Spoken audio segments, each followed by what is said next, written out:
I'm Beth Doherty, and today we're talking to John Blashford-Snell, former Army officer and founder of the Scientific Exploration Society. The expedition base located at his home in Shaftesbury are where all of his international expeditions are carefully planned. In 1971, John embarked on the British Trans-American expedition with 2 new Range Rovers. 50 years on, we caught up with him to discuss his expeditions, Land Rover and living in Shaftesbury. I'm John Blashford-Snell and I live in Motcombe and I'm president of the Scientific Exploration Society. I came to live in Motcombe in 1990 because I was about to retire from the army a few years later, and I was looking for a base within easy distance of London where a lot of my work was, and also Jersey, which is my home territory really, and Dorset was a natural place to come. I also used to lecture at the local school at Port Regis about expeditions for the boys, and the headmaster said, "Oh, come and live here and you can give lots of lectures." So we bought this house from the local vet, and we've been here ever since. And the Scientific Exploration Society, which was then based in London, wanted a base for expeditions. So I took on one of the outhouses and said, well, you can use that for a couple of years, free of charge, and they're still here. And so we launch our expeditions from here at the moment, all over the world.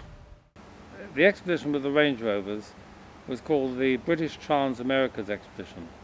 And the intent was to find a route through the Darien Gap, because the Pan American Highway, which starts in Alaska and goes to Cape Horn, is broken in the middle by this 250-mile stretch of jungle and swamp and hills and a few bandits and snakes and all the bugs and things of. And our job was to actually find a way through. Several expeditions had tried and failed, and in fact we came across the wreckage of some of their cars. At the same time, it was very important to remember what was going to happen to the people who lived in there, the Indians.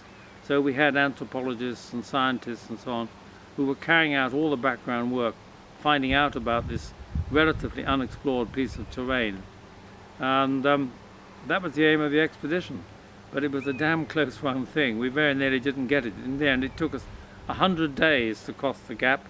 And we emerged in Colombia finally, having got across this terrible swamp. We emerged on St. George's Day, which I think was rather fortuitous, 23rd of April. Well, the new Range Rover is fantastic. I was invited up to Solihull by the Rover Company in February this year. They invited me up with my grandson, who lives at Wincanton, who's 17 and, like all boys, mad keen on cars. And we went up to Solihull, and they showed us the latest all-singing, all-dancing model of the Range Rover. And they said to us as we got into it, by the way, if you're going to drive this, we should tell you it costs £110,000. So I thought, blimey, I hope I don't crash it. The ones we had were enormously powerful, and they had all sorts of really good driving features on them. I mean, they had one or two nice little luxuries, like a coffee maker, but not that we had much opportunity to make coffee. The Land Rover that went in front of them was also incredible, but it hadn't got the power of these Range Rovers. And the ideal combination was using this Land Rover with the engineers up in front, cutting the trail and putting in bridges and so on. And many of the engineers, of course, live in this part of the world, like Phil Church and Ernie Dury and dear old Jim Masters, who sadly only just died the other day.